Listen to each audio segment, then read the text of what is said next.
السلام عليكم ورحمة الله وبركاته. دائما في إطار كأس العالم، ودائما المنظور علاقة دولة قطر والإسلام بالسياسة وبما يقوله وما يخرجه الإعلام الغربي من كذب وتفاهات ضد كل ما هو إسلام وكل ما هو مسلم، كل من هو مسلم.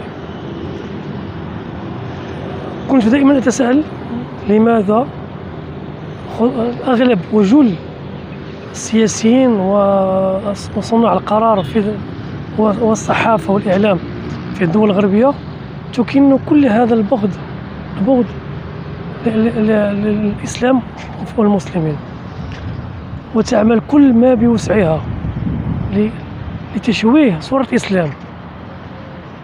كنت شاهدت قس في إحدى الدول الأوروبية يتحدث بالفرنسية، يقول بأن احذروا على الأبناء، يقول الأتباع في الكنيسة،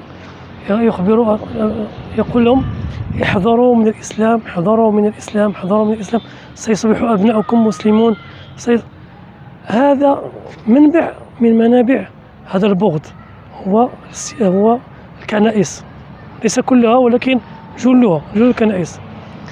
ثانيا، كنت دائما أتساءل لماذا أيضا هذا البغض حتى وصل مونديال إلى دولة إسلامية في قطر. وأنا أحيي الشعب القطري والمسؤولين القطريين على كل ما يقدموه من حسن المظهر وحسن ظهور الإسلام لهؤلاء المشجعين الذين أتوا إلى بلدانهم، وحتى الصحفيين. حتى كما قلت حتى رأيت كيف أن العديد من المشجعين أصبحوا يتوافدون على الإسلام، أصبحوا يدخلون في الإسلام. تقريبا وصلنا إلى أكثر من 550 شخص دخل الإسلام على آخر ما وصلت إليه، يعني من برامج ومن الأشخاص يعملون في هذا المجال. العجيب أن كل هذا الحقد الذي يكن هؤلاء للإسلام ظهر في قطر، لأنهم يخشون على الناس من دخول دولة إسلامية بهذا الكم. هناك طبيعة الحال يدخلون سياح المغرب، تونس، قطر، الإمارات، ولكن ليس بهذا الكم. يدخلون أشخاص 1000 2000 10000. هذا لا يعني شيء. لكن أن تكون هناك وفود تفوق الملايين من المشجعين ومن الصحفيين ومن المشاهدين، هذا شيء لم يحدث أبدا في السابق، وهذا ما يخشاه الغرب، وهذا ما أكده حضور هذه الجماهير إلى قطر عندما رأوا حسن الضيافة وحسن الكرم وحسن التعامل، وسمعوا إلى علماء. الحمد لله هناك قطر جعلت علماء ينشرون الإسلام بين المشجعين ويساهمون في نشر الدعوة.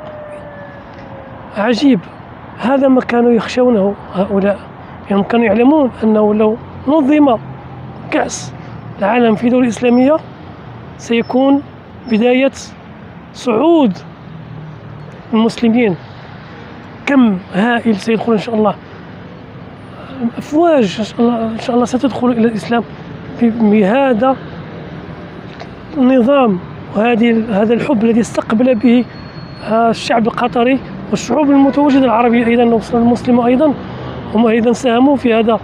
أنا شاهدت فيديوهات لدعاة يقفون مع جماهير، شخص أو شخصين من وافدين إلى قطر، ويتحدثون معهم عن الإسلام، ماذا تعلمون عن الإسلام، فيشرحون لهم الإسلام ويشرحون الآذان، ماذا يقال في الآذان. عجيب عجيب عجيب عجيب. هذا ما يخشاه الغرب، ليس الشعوب هي يعني تسمع من الإعلام وتصدق الإعلام، ولكن أن يحضر هؤلاء إلى دولة مسلمة بهذا الكم وهذا العدد الهائل، ويجدون ترحاب ويجدون إسلام حقيقي نقي تقي. هذا ما كان يخشاه الغرب، وهذا ما استنتجته لماذا يكرهون الإسلام، ولماذا يكرهون أن يكون هناك تنظيم لدولة إسلامية لكأس العالم. وكما سمعت، لو سمعتم من صحفي من البي بي سي الإنجليزية كان يشتم في قطر ويشتم ويعيرها بإرهاب. هذا ما يخشوه. والحمد لله أن دولة قطر كانت حملت المشعل، كانت يعني رائد، وكانت يعني جبل يصد هذه الترهات، وفتحت أبواب، يعني فتحت أعين الناس الذين توافدوا على قطر ليعلموا الإسلام. والحمد لله رب العالمين. قطر لكم مني أطيب تحية، والسلام عليكم ورحمة الله وبركاته.